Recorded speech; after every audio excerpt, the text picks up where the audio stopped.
ഈ സോയാബീൻ നമ്മളുടെ ഉണമേശ അലങ്കരിച്ച് തുടങ്ങിയിട്ട് വളരെ കുറച്ച് വർഷങ്ങളായിട്ടുള്ളൂ എന്നാണ് എനിക്ക് തോന്നുന്നത്. നമ്മൾ സാധാരണ സോയാബീൻ ഓയിൽ എടുത്തതിന് ശേഷം ബാക്കിയുള്ള ഫ്ലോറ് പലതരം മോൾഡിലാക്കിയിട്ട് പല രൂപത്തിൽ ഉരുട്ടി വരുന്നതാണ് ശരിക്കും പറഞ്ഞാൽ ഈ സോയാ ചങ്ക്സ്. ആദ്യമൊക്കെ നമ്മൾ ഒരു അറപ്പോട് കൂടി നോക്കി നിന്നിരുന്നത്. ഇതെങ്ങനെ പാചകം ചെയ്യുന്ന പലർക്കും അറിയില്ല. ഇത് വെള്ളത്തിലിട്ട് സോക്ക് ചെയ്താൽ മാത്രമാണ് അതിൻ്റെ കറക്റ്റായിട്ടുള്ള പാചകത്തിൽ നമ്മൾക്ക് അതിനെ കൊണ്ടെത്തിക്കാൻ പറ്റുള്ളൂ എന്നുള്ളതാണ്. അപ്പോൾ ഈ സോയാ ചങ്ക്സ് ലോകത്തിലെ കൊഴുപ്പ് കുറഞ്ഞ ഏക സസ്യ പ്രോട്ടീനാണ് കേട്ടോ. വേറെ ഒരു രീതിയിലുള്ള ഭക്ഷണത്തിൽ ഇത്രമാത്രം പ്രോട്ടീൻ ഇല്ല എന്നുള്ളതാണ്. പിന്നെ ഇതിൻ്റെ ഫൈബർ കണ്ടൻറ്റ്, അതായത് നാരുകൾ അത്ര കൂടുതലാണ്. എന്തായാലും നമ്മളിത് മാരിനേറ്റ് ചെയ്യുമ്പോൾ സാധാരണ നമ്മളുടെ ചിക്കനൊക്കെ മാരിനേറ്റ് ചെയ്യുന്ന മസാലയാണ് ഞാൻ ഉപയോഗിക്കാറ് കേട്ടോ.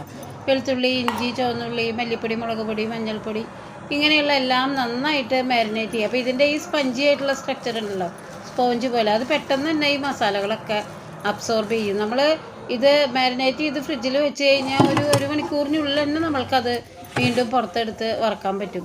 തീ വളരെ കുറച്ച് ശേഷം മാത്രം വറക്കാൻ ശ്രദ്ധിക്കുക, അല്ലെങ്കിൽ പെട്ടെന്ന് ഇത് കരിഞ്ഞു പോകുന്നുള്ളതാണ്. കണ്ടില്ലേ, നന്നായിട്ട് മുളകും എല്ലാം പിടിച്ചിട്ട് നല്ല സൂപ്പറായിട്ടുള്ള ടേസ്റ്റാണ് കേട്ടോ. നമ്മൾ ചിക്കനൊക്കെ മാറി നിൽക്കും, അത്ര സ്വാദാണ് ശരിക്കും പറഞ്ഞാൽ ഈ സോയാബീൻ ഫ്രൈക്കിട്ട്. കുട്ടികൾക്കൊക്കെ ഭയങ്കര ഇഷ്ടമാണ്.